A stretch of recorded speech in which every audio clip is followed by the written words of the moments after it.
Hi, Dr. Biology here. This is a exam paper commentary for the AS Biology Paper 1 from 2016. The exam board is AQA, but I'm pretty sure if you're doing other exam boards that this run through will help with your exam technique. Okay, just a quick reminder, AS Biology, it includes the sections subject content from biological molecules, cells, organisms exchange substances with their environment, and genetic information, variation and relationships between organisms.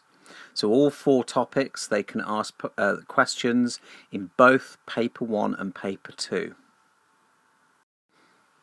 As you probably will know, if you're sitting this exam, there are 2 papers and they are both 1.5 hours long.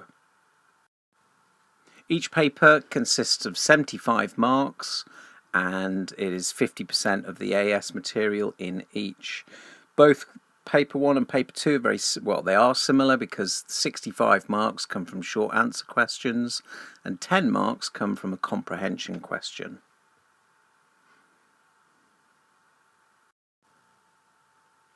The last thing to say is that this paper was the very first paper in the new linear specification. Okay, so this is the very first paper. So obviously AQA were trying to get the right kind of measure and the right kind of grades and standards. So you might find that the 2017, 2018 papers that I will be going through at a later date are well worth a look to see how things might have evolved or developed since this very first paper. Okay, let's get started then. So the first question, it says Table 1 shows features of a bacterium and the human immunodeficiency virus particle. Now, this is related to structures of prokaryotic cells and of viruses. So the spec number is 3.2.12. Why is that not working? Wait a minute. There we go, got there in the end. So 3.2.1.2 is the structure of prokaryotic cells and viruses. So it says complete table 1 by putting a tick where a feature is present. Okay, so RNA, definitely in bacterium, and it's also found in HIV. Cell wall is only in the bacterium, okay, because there's capsid. As you can see, the last one, that is in the virus.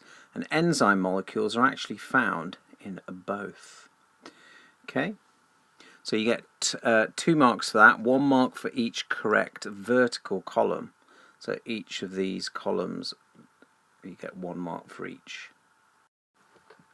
1.2 says when HIV infects a human cell, the following event occurs. So it talks about a single-stranded length is made, and the human cell then makes a complementary strand to the HIV DNA.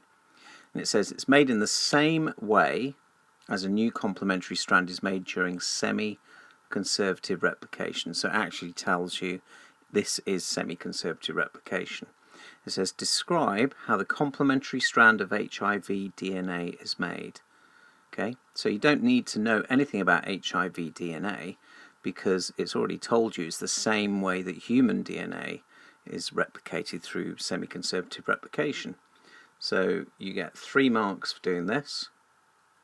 The spec area is related to DNA replication and it's 3.1.5.2. I don't know why AQA make the number system so large, but there you go. It's well worth looking at the spec. I would really advise you to use the spec because this is your teachers are using the spec to teach you the content you need for the exam, and that's what you're being examined on at the end of the day.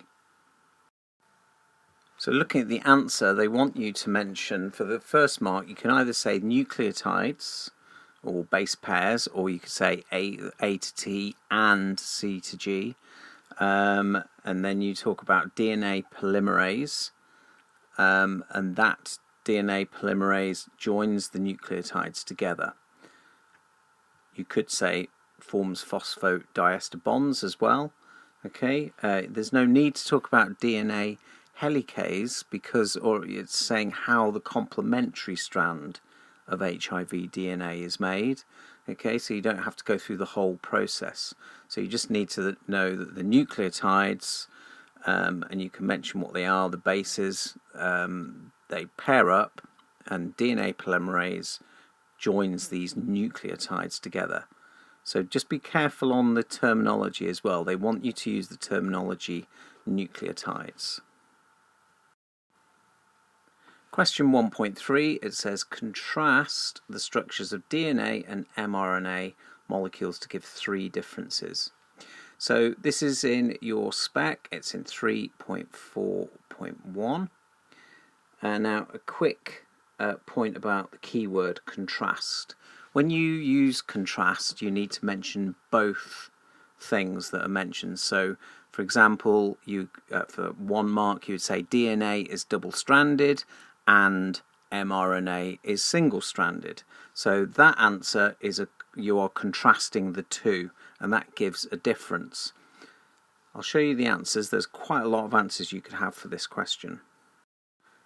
So as I said, contrast, it requires you to have both parts of the statement. As you can see, that's the first one I mentioned. Second one, DNA is long and RNA is short. 3, there's thymine or T is in DNA and uracil is in RNA. Deoxyribose in DNA and ribose in RNA. DNA has base pairing and mRNA doesn't. And then DNA has introns and mRNA doesn't. You could say mRNA have exons. So they also accept the fact that if you were to say RNA is shorter or DNA is bigger or longer. Okay, ignore the reference to histones. That's related to your full A level, that's paper 2. And also references to helix and straight chains alone, and doesn't really want you to talk about splicing. So there's lots of different answers there, but the key thing is contrast requires both parts of the statement. Question 2, and you got the command word describe. I always like the command word describe because that's recall. It says the difference between the structure of a triglyceride and the structure of a phospholipid. This is coming from the spec point. It's 3.1.3, and it's about different types of lipid. It's only 1 mark, so you only need to mention 1 difference. Okay, so the main difference is that in a phospholipid there is 1 fatty acid that's replaced by a phosphate. Notice they'll accept the chemical equation. Okay, so chemical phosphate, but not phosphorus. If it's P, that's incorrect. Also allow an annotated diagram, so you could draw a phospholipid showing a phosphate, but that would be the specific answer. Question 2.2, again, describe, fantastic, recall, and actually this is about testing for lipids in a sample of food. So you would have done this as part of a required practical, and you need to mention 2 points to how you test for a lipid. And one of the particular things is that you need to use the correct terminology. So you add ethanol, then add water. So it's important that you mention that you do that in that particular order. And then if lipid is present, it will turn white, or you can say emulsion shows a lipid. Now, be very careful. They won't allow incorrect spelling of ethanol. Okay, you could say alcohol, for example. They would accept a milky white colour, but they wouldn't allow cloudy. Okay, you do need to get the sequence correct. Ethanol, then add water. It will reject precipitate as well because a precipitate is not produced. Question 2.3, it says that animal fats contain triglycerides with high proportions of saturated fatty acids. So saturated is a key thing there. If people have too much fat in their diet, absorption of the products of fat digestion increase the risk of obesity. To help people lose weight, fat substitutes can be used to replace the triglycerides. And it says, describe, so that's recall again, how a saturated fatty acid is different from an unsaturated fatty acid. And that's for 1 mark. And I know from the lessons that I teach my students, I would have taught them that saturated have single bonds or no double bonds. Or you could say unsaturated has a double bond between the carbons, I would have said.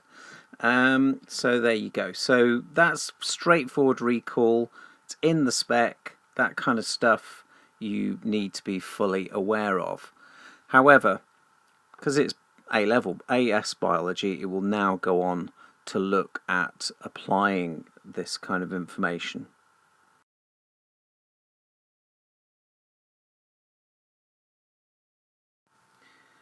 So question 2.3 already talked about this fat substitute, and they actually show the chemical structure of this fat substitute in figure 1. Okay, and then 2.4 it says this fat substitute cannot be digested in the gut by lipase. Suggest why. So what's interesting is they've now taken a kind of a curveball in a way, and they're actually testing your knowledge about enzymes. Okay, so 3.1.4.2, many proteins are enzymes. So we need to understand about lipase, but we need to understand why it cannot be digested by lipase. So if you remember about enzymes, okay, so let's say I've got, let's say I've got my enzyme, okay, so this is lipase, it's not a Pac-Man, okay, and I've got my substrate, so let's say this is a triglyceride. Now the substitute may be a slightly wrong shape. Okay, so therefore it won't fit in the active site, so it's what we call not complementary. It's a different or wrong shape, and therefore if it collides with the active site, it cannot bind to the active site, or my favourite word, that no enzyme substrate complexes are formed. So there we have the answer. So the first mark, you could have the bond between the glycerol fatty acid and the propylene glycol is different, or you could even say there's no ester bond. Okay, all right. If the wrong bond, okay, then you lose a mark. But particularly, I like the fact that there's no enzyme substrate complex can be formed. ESC, or enzyme substrate complex, a really good word, really, well, 3 words you can use in an answer about enzyme action. And then the final part of this question, it then says this fat substitute is a lipid. Despite being a lipid, it cannot cross the cell surface membrane of cells lining the gut. Suggest why it cannot cross the cell surface membrane. So this again is going back to lipids, but also about cell membranes and phospholipids. And you will know that the cell surface membrane, the reason why it can't is because it's hydrophilic.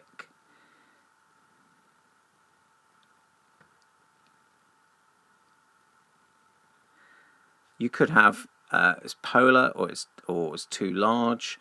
So lipid, the fat substitute, is too large or it's too big. But I think the best thing to say is it's hydrophilic.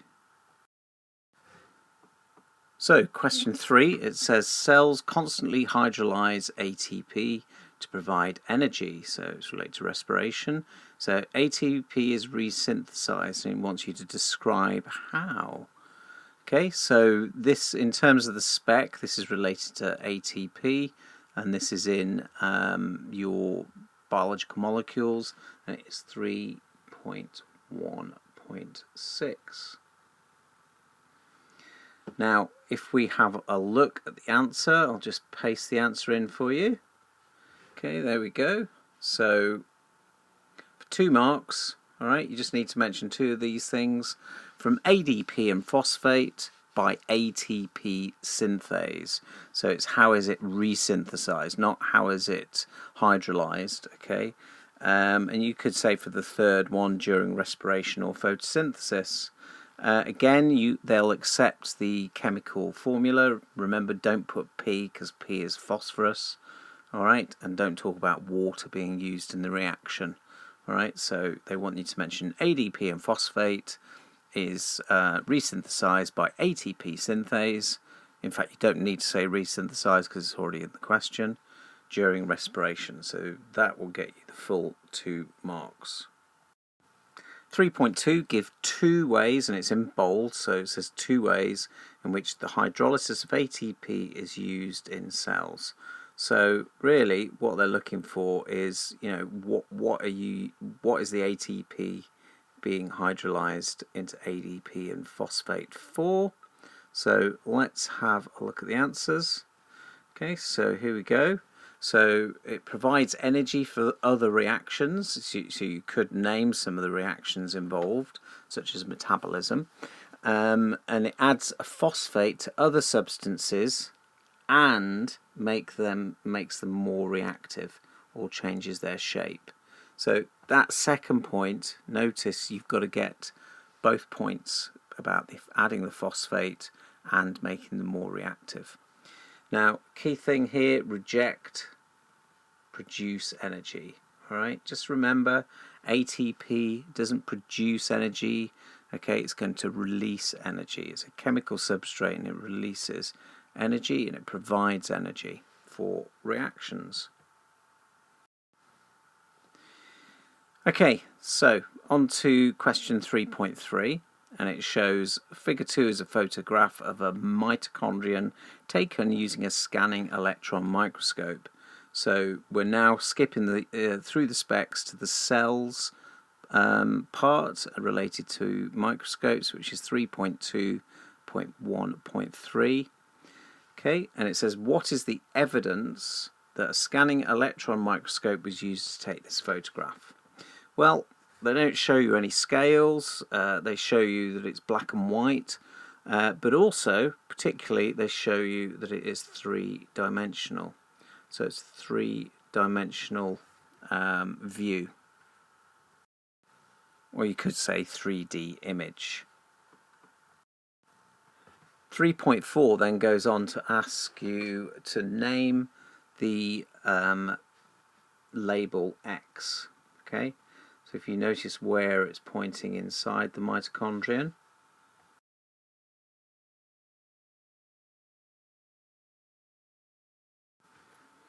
So again, that's straightforward revision, and the answer is Krista or Christy. Okay. And then 3.5, they show, but this is related to cell magnification, and it says the actual length of the mitochondrion is 4 micrometers. Okay, and it says what is the magnification of the mitochondrion in figure 2? Show you working. So first things to do is work out the calculation. So I was to use my I-am triangle. Okay. So that's image divided by actual. So the image, if we measure A to B with our ruler, I make it 83, but it can be between 83 and 85 millimeters. Now obviously the actual is 4 micrometers, so we've got to convert the 83 millimeters, so times by 1,000 to make it into a micrometer, divided by 4 micrometers, and you will get 20,750. Okay. Now, if you don't know how to do the calculation, but you remember the I-am triangle, please do write out the full equation. So it will be image size divided by the object or actual size. Okay, and then you'll get a mark. But key things is if there's when you measure in millimeters and once it in, and you've got micrometers already, you need to convert the millimeters into micrometers by timesing by 1,000. Okay, question 4.1, and it shows you some information about transport across membranes. So this is, the spec is 3.2.3, and it gives you some letters and the different types of transport. And it says, for each of the following examples of transport across membranes, select the letter that represents the way in which the substance moves across the membrane. It says, write the appropriate letter in each box provided, for 3 marks. Okay, so first one is Q, second one is P, and the third one is S. Now, if you weren't able to get those answers, then there is a technique you can use to try and work out the correct answer. So let's look at the first one, transport through a channel protein. So we would go through each one. Okay, so the first one, well, we know it's not diffusion because diffusion doesn't use channel proteins. It could be facilitated diffusion because it uses channel proteins. Active transport uses proteins, co-transport does. Osmosis doesn't, it's a semi-permeable membrane. So it could be one of those. Let's have a look at the transport of small non-polar molecules. Well, the thing is, I know diffusion, yeah, possibly it's that one because non-polar molecules can get through. The rest are polar because of the type of molecules they are. Okay, so that would be P. So I could cross that one out and I could put that answer in, and I'd know the first one, the transport through a channel protein, well, it isn't diffusion. And then the last one says transport of glucose with sodium ions. Well, glucose with sodium ions, it sounds like co-transport because co-transport is 2 molecules, so I know it's that. So then I've got to make a decision of transport through a channel protein. So I basically work out whether it's either facilitate diffusion or active transport. Well, I'm going to guess it's not active transport because they would have mentioned maybe movement against a concentration gradient or requires energy in the form of ATP. So if I didn't know the answer, I would probably go for Q. Okay, so it's kind of just logical reasoning. If you're unable to get the answers, just do a logical reasoning through and you should get the full 3 marks. You're then shown a picture of how a plant cell produces its cell wall, and obviously they're showing you a phospholipid bilayer with different proteins embedded in it. Okay, and they mention they show the inside and the outside of the cell, and they show cellulose molecules being produced. And then it says it says the question, why is a protein? So one function of Y is to transport cellulose molecules across the phospholipid bilayer. The question says, let me just get the question. It says, using information from figure 3, describe the other function of Y. Okay, now there's some clues in that. So in terms of, it tells you Y is a protein. That's really important. So a protein, as we know, okay, so in this case it transports cellulose, but we also know proteins can make things, okay, all right, so for example, as an enzyme, they can form enzyme substrate complexes that make cellulose, or they make cellulose from beta glucose. So to get the 2 marks, you've got either you've got to do 1 and 2 together, okay, or 3 and 4 together. Now, it is quite a difficult one, that, in terms of thinking kind of around the subject, but it does give you a clue saying that it's a protein, so you need to think about other functions of proteins. All right, and it does say it transports cellulose, and you can actually see in the diagram it's making cellulose as well. So to make it, an enzyme would be attaching the substrate. The enzyme would attach the substrate to cellulose, and make it basically. 4.3 says, what is the evidence in figure 3 that the phospholipid bilayer shown is part of the cell surface membrane? Well, again, if you look at the diagram, you can see that cellulose is being produced outside the cell surface membrane. So the cell wall forms outside a cell surface membrane. So you'll know that from basically the basic structure of plant cells. So using the evidence from looking at figure 3, that would be the answer. Then the final question, it says, in the cell wall, bonds hold the cellulose molecules together side by side. So you've got to work which bond. Well, again, you can look at them each and you can go, well, ester, that's related to lipids. Ionic bonds, no. Peptide bonds, related to amino acids. So it must be, if you know your structures of cellulose, you'll know that they're held together by hydrogen bonds side by side. Question 5. Scientists investigated the hydrolysis of sucrose. Okay, so that's the first clue. Sucrose in growing plant cells by an enzyme called SPS. Name the products of the hydrolysis of sucrose. Well, you will know that because sucrose is a disaccharide, and that is in the spec 3.1.2 related to carbohydrates, and you'll know sucrose is hydrolyzed into two things, okay, and it's glucose and fructose. Those are the only answers. There we go. There's the answers. Question 5.2, they talk about growing plant cells in a culture for 12 days. At the start there are only a few cells, and then each day they determine the mass of sucrose hydrolyzed by SPS.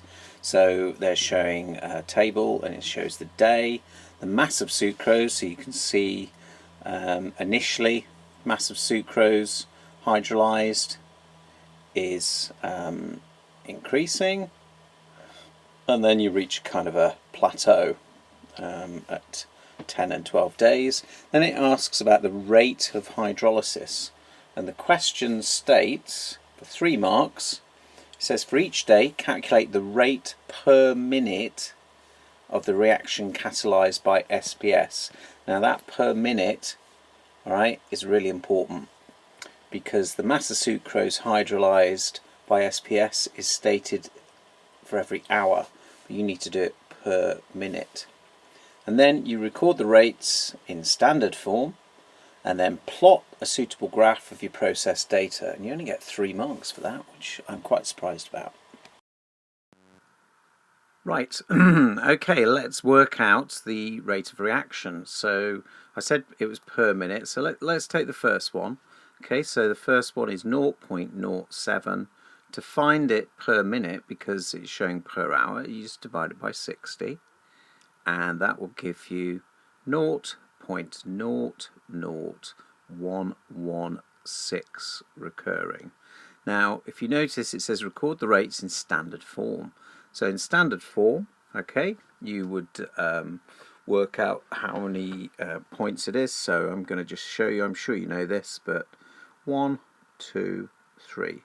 Okay, now I'm going to round it up, so it's not 1.16 because it's it'll be 1.17 times 10 to the minus 3. So that's in standard form.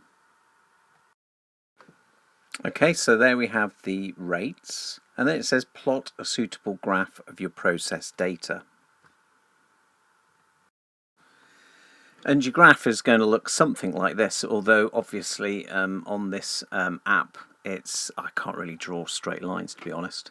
So x-axis is going to be days, alright, time in days, and the y-axis is the rate. Now, to get for the mark for the rate of reaction, you've got to give the units, and here is the units. It's UG per minute, okay, or you can say another way you could put it is UG per minute times 10 to the minus 3, okay, and then you need to plot the data and you need to put a line of best fit with no extrapolation of the line. In other words, you don't keep the line going on, okay, that's an extrapolation, it's not correct. However, for all of that, you only get 3 marks, which I think is a bit mean, really.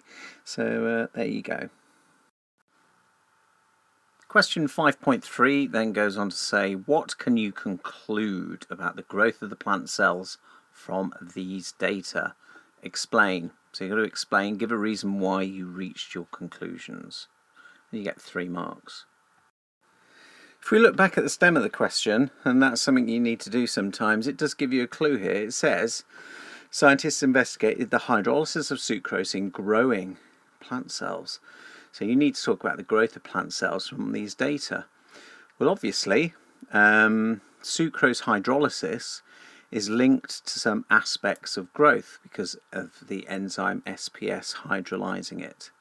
So there's some form of breakdown or hydrolysis going on. Now, if you look at the graph, you can see there's a greater the rate of hydrolysis over up to 8 to 10 days. So that's related to more SPS activity as the plant grows. And then growth division remains the same because the cell growth plateaus after about 8 to 10 days. So what I'm saying is it's important to take all the information. This is quite an applied question, but it tells you that sucrose is linked to some aspect of growth. So you need to talk about cell division, and then growth remains the same. Question 6.1, really nice 2-mark question here. It says describe the induced fit model of enzyme action. So that's within the section 3.142. Okay, so you can see the answers here. Now, there are 3 possible answers. The first one, active site not complementary, but then the shape of the active site changes as the substrate binds, okay? You don't have to say how the shape changes, you need to say the shape of the active site changes, and this distorts or bends the bonds in the substrate, leading to the reaction. And then goes on to say, a scientist investigated the hydrolysis of starch. So not sucrose this time, like the previous question. He added amylase to a suspension of starch and measured the concentration of maltose in the reaction mixture at regular intervals. It shows the results. So you see the concentration of maltose, and you see the time in minutes and the results that the scientist got. It says determine the rate of the reaction at 10 minutes. Show how you obtained your answer. So you would have learnt about rates of reaction and working them out from your required practicals. Okay, so this is related to a required practical. Okay, so first of all, we're going to have to draw the tangent. Okay, so from 10, I'm going to draw a line across there, so equidistant. Then I'm going to choose the area to help me work this calculation out. So the first thing is to calculate it. Okay, it's the change in y, so dy divided by dx, the change in x. So I'm going to draw a line equidistant. Well, I'm going to make my life easier. Okay, and I'm going to choose from this point here, from the line here, and go across until it's equidistant. So it's about 1, 2, 3, and then up to the line there. Okay, so change in y. So from that point is about 200, and it's about 250. So I'm going to go 250. my pen works. Alright, well it's not 250 actually, is it? It's the change in y, which is 50. So the change in x, well, it goes from about, I'm going to go from about 7. So I'm going to go about there, which is about 7 to approximately 13. So that will be 6. So 50 divided by 6. And from that I get 8.3. Okay, now the answer, the value in the range, they're looking for the range of 8 to 11 will be correct. So I don't think my tangent's very good, but however, saying that, it will get the full 2 marks. But the main thing is draw the tangent of the curve, use a nice sharp pencil and a ruler, which I haven't, and it's the change in y divided by the change in x. Question 6.3, it says explain the results shown by figure 4. So down below here is figure 4, okay, and on the y-axis it's not showing, that's the concentration of maltose, okay, and the time in minutes. So you can see there's things going on, but notice the command word is explain. It does not want you to describe the shape of the curve. Now you can use the times of when the rates of reaction are there to explain what's going on. So if you think about it, okay, the rate of the increase in concentration of maltose, okay, it starts to slow. Well, why does it slow? Well, basically because the substrate, which in this case is starch, remember the substrate starch, is being used up. Okay, so you could mention the slowing down, or you could mention this part here, that there's a high initial rate as there's plenty of starch, and so there's more enzyme substrate complexes. So that's the first part, either mention that bit or that bit. But this is a key point here. You're going to have to mention this with the second mark. And there's no increase after, and you could say after 25 minutes, because there is no substrate left. And you could say there's no starch left. So this is really about enzyme action, and the kind of use of substrates, and then the substrates concentration decreasing, therefore there's no substrate or starch left, so there's no enzyme substrate complexes occurring. Now just a quick one, reject the reference to amylase being used up. It's not amylase, it is starch. Okay, and you can't just say substrate is a limiting factor, because they do want you to explain the results shown in figure 4, alright, and they want you to talk about those results. Substrate is a limiting factor is quite a generalized statement, and that's not really what the question is asking you to find out. Okay, so back to the question, and it's the required practical aspect. It talks about the Benedict's test, it talks about using a colorimeter, which you would have done in your required practical, and it says quantitative Benedict's test to produce a calibration curve, required practical. I'll keep on saying it. Describe how the scientist would have produced the calibration curve and used it to obtain the results. Do not, and it's in bold, do not include details of how to perform a Benedict's test, because if you do, you'll get no marks. And it's really being specific here. Don't talk about the Benedict's test, talk about how you produced a calibration curve. And if you've learnt your required practicals inside out, upside down, which I hope you do, and in fact I probably need to do a video on required practicals, you will get these easy marks. So the answer is, in terms of you need to use known concentrations of maltose, and then you measure that in a colorimeter, and you can then plot a calibration curve, find the concentration of sample from that calibration curve. Okay.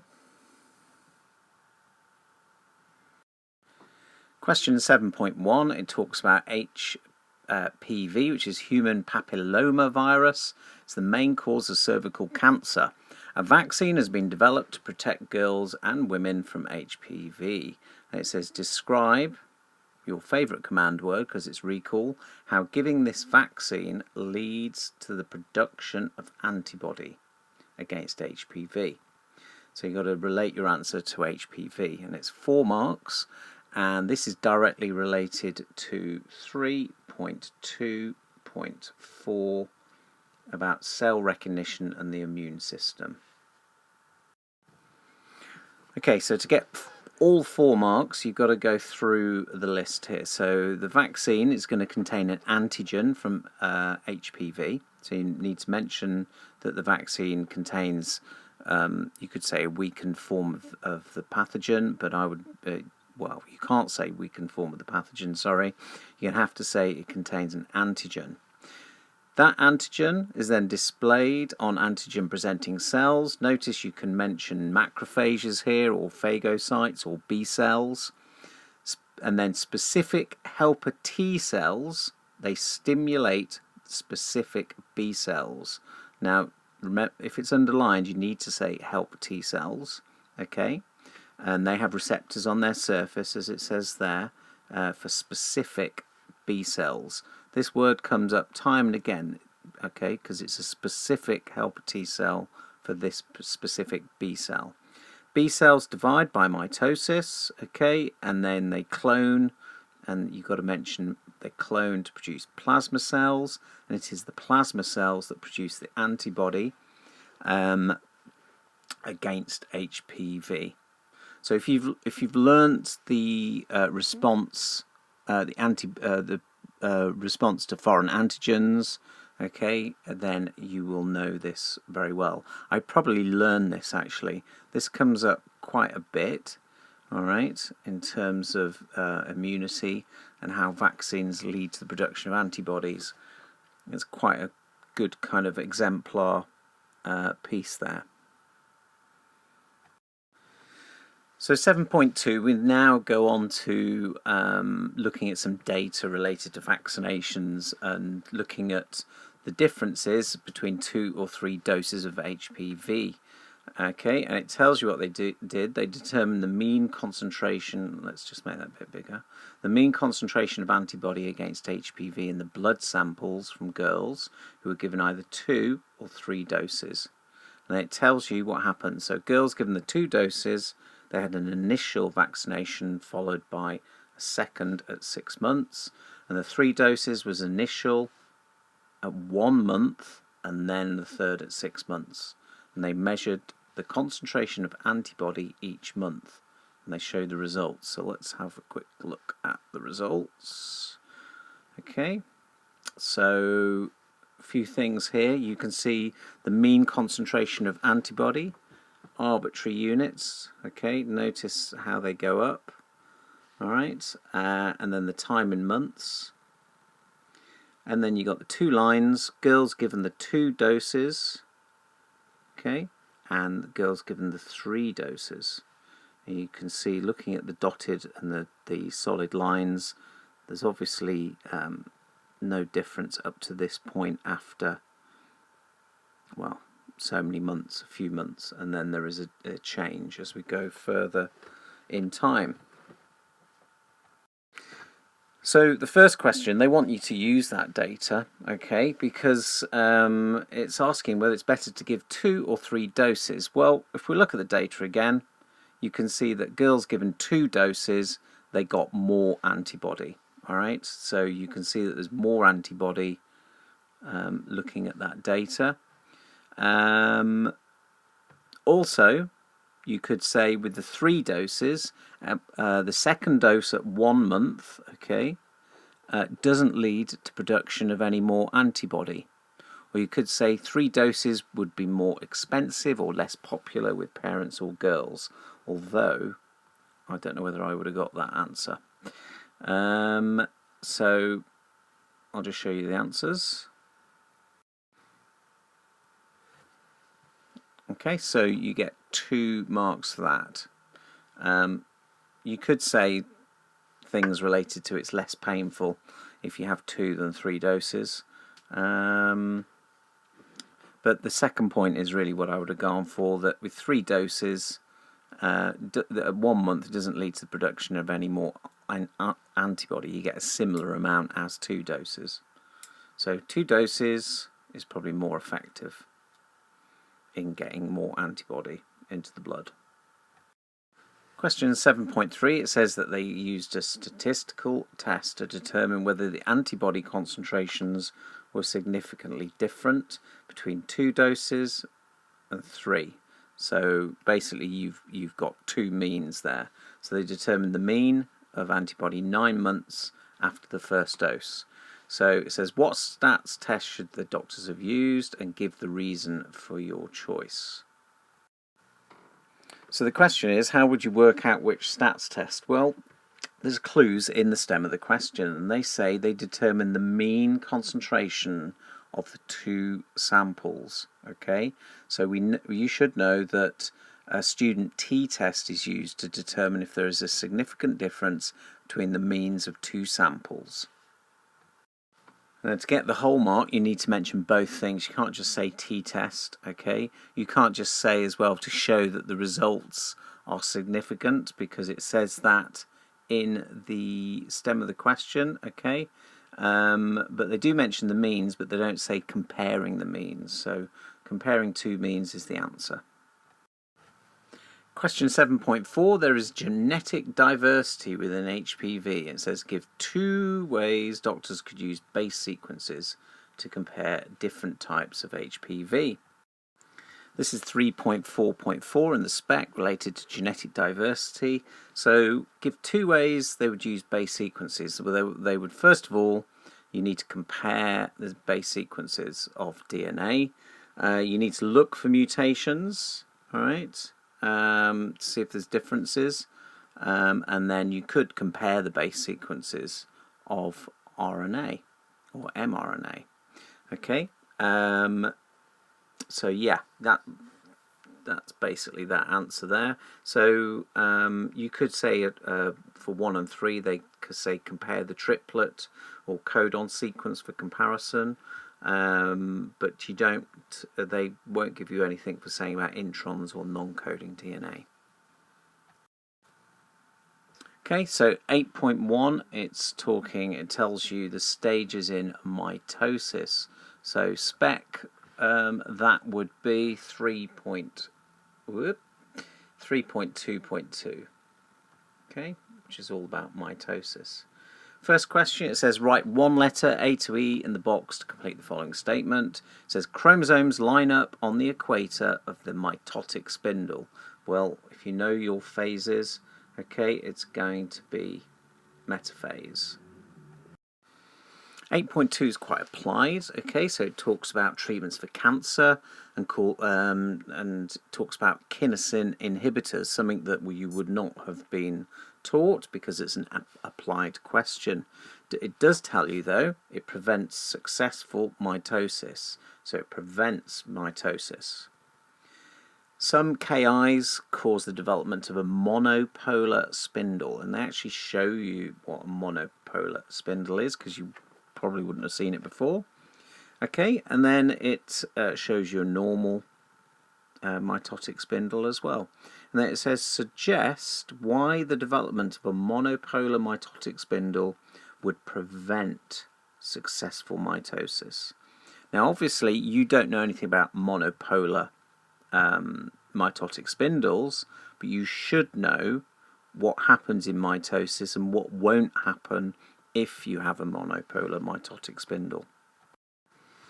Okay, so for 2 marks, well, first of all, if we look at the monopolar mitotic spindle, you can see that these chromosomes, the chromatids, are not going to be able to separate. Okay, so there's going to be no separation of the chromatids that will allow chromosomes or centromeres. So all of the chromatids or chromosomes go to the one end of the spindle, to one end of the pole, okay, and they're not going to be pulled to the opposite pole. And so what you're going to basically have is double the number of chromosomes in the cell. So basically the daughter cells will get no chromosomes. If you look over at the comments, okay, there are lots of other things they will allow. They won't allow genetic information. You've got to mention chromosomes or chromatids, okay, and they won't allow kind of simple descriptions of what normally happens. So you've got to use the information they give you to answer the specific question. Right, so this is quite a big question here. They give you lots of information and then they're going to ask you something well, not complicated, but they're going to ask you to look at the data and use that in your answer. So let's first of all look at the data. So it's about Ki, it's about the inhibitor, okay, and it says inhibitor on a human bone cancer cell grown in a culture. Okay, so they looked at mitosis in human bone, and they looked at different concentrations, so you can see the different concentrations and the percentage of dividing human bone cancer cells showing a monopolar mitotic spindle. So monopolar mitotic spindle will stop cell division, okay, it will stop inhibit mitosis basically. So a student who saw these results concluded that in any future trials of the Ki, a concentration of 100 nmol dm cubed would be most appropriate. So 100. So I'll just do that there. Okay.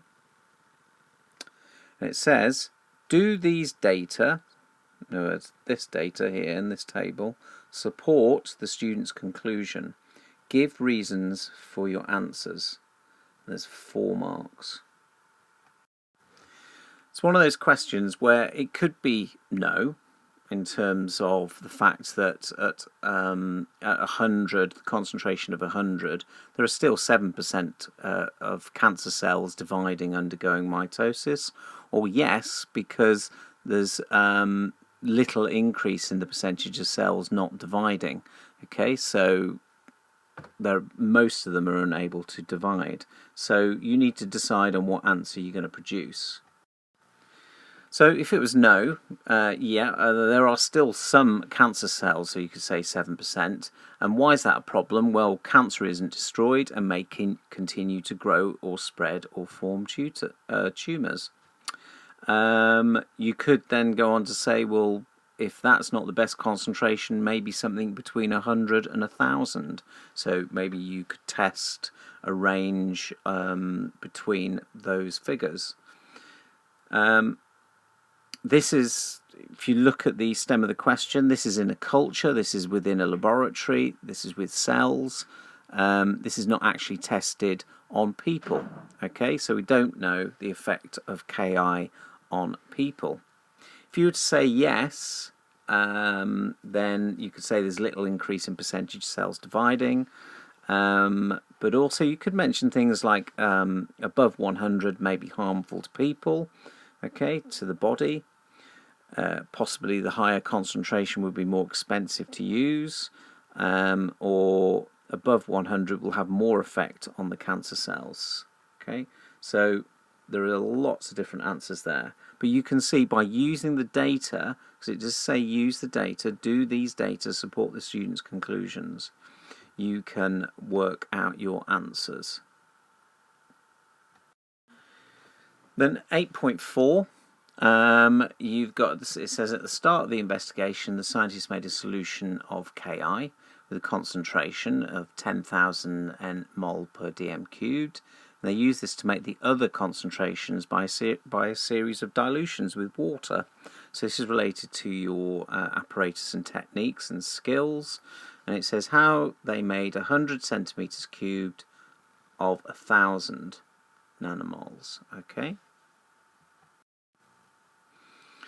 Okay, so you would need to take from the stock solution, you would need to take 10 centimeters cubed, okay, of the stock, which was the 10,000 stock solution.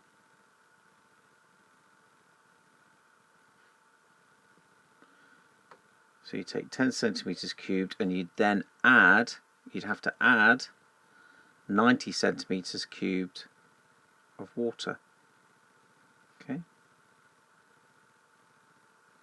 to make 100 centimeters cubed at 1,000. So the way I worked that out, I just took the 10,000 and divided by 1,000, okay, and that gives me the 10. So that would be my stock solution. That's the amount I'm taking from the stock, okay, the concentration. But then I've got to make it up to 100 centimeters, so it's 90.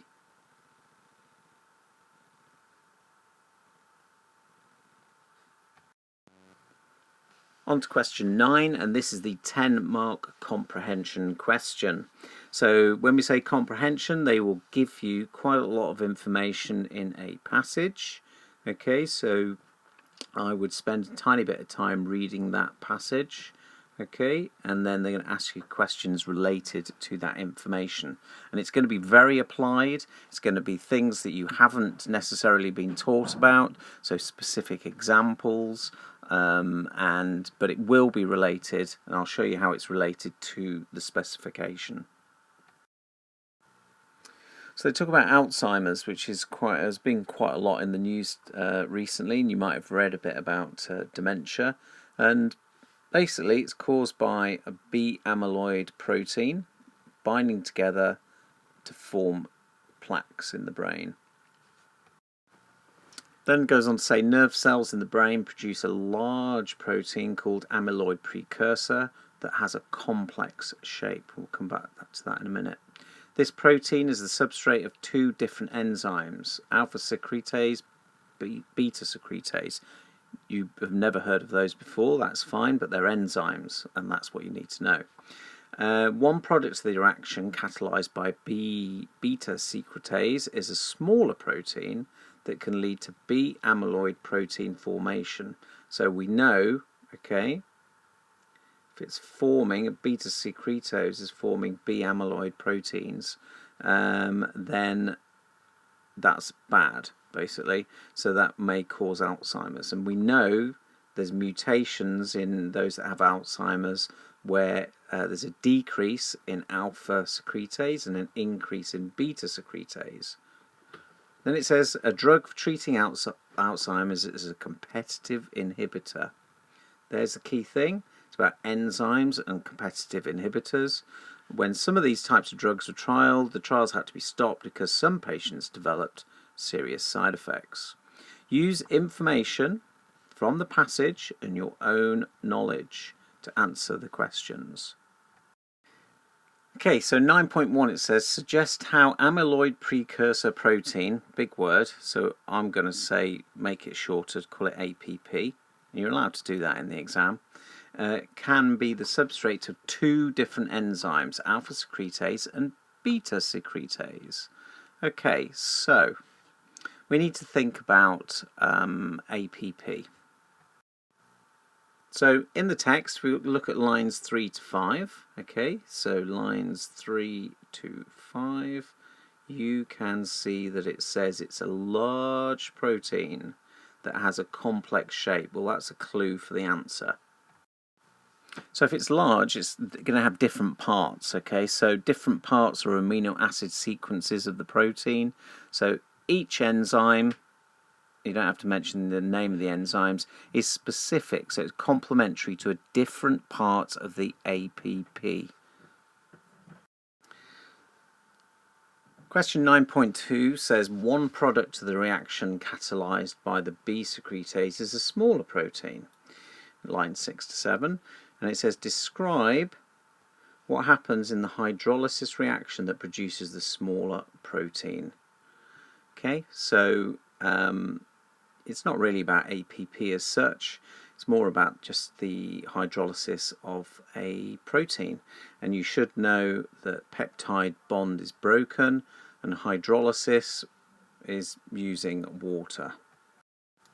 Now what's interesting about this answer is obviously you need to say peptide bond is broken using water, but you can't say peptide bond is broken by hydrolysis in this case, because it's used in the stem of the question. So if it's used in the stem, you can't use that in your answer. So what is hydrolysis? Well, hydrolysis uses water to break peptide bonds or break bonds. So there we go. Question 9.3 says many people with Alzheimer's disease have mutations. They decrease alpha secretase or increase beta secretase production, which it mentions in lines 8 to 9. It says use this information provided to explain how these mutations can lead to Alzheimer's disease. So you've got to talk about the effects of the mutation, and also you've got to mention about this specific example. So in this example, this mutation is preventing the production of alpha secretase. Okay, so it prevents the production of the enzyme, and therefore you get more, leads to a faster or more B amyloid production. Okay, or you get more substrate for B secretase, and this leads to more or greater plaque formation.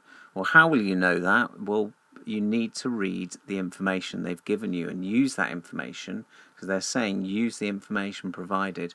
So you can mention things in the comprehension in your answer.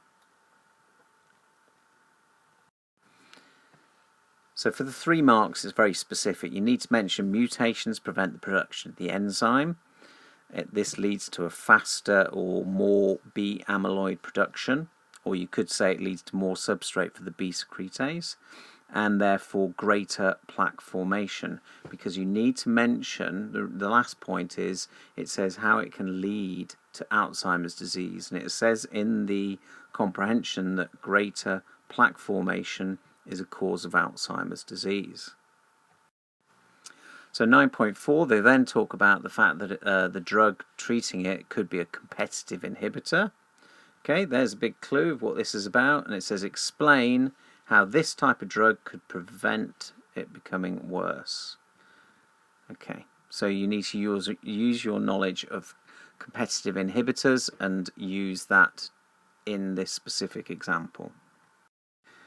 So you should know that a competitive inhibitor binds to or it blocks to the active site, but what particular enzyme is it blocking? Well, it's blocking the active site of the B secretase. So you need to mention that, okay?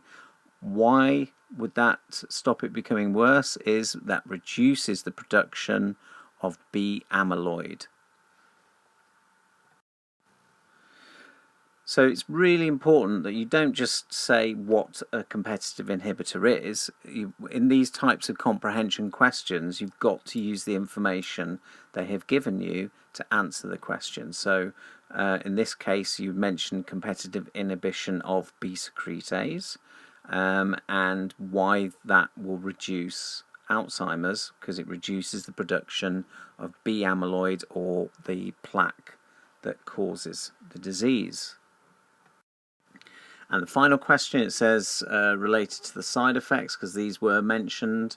The trials were stopped because some patients developed serious side effects.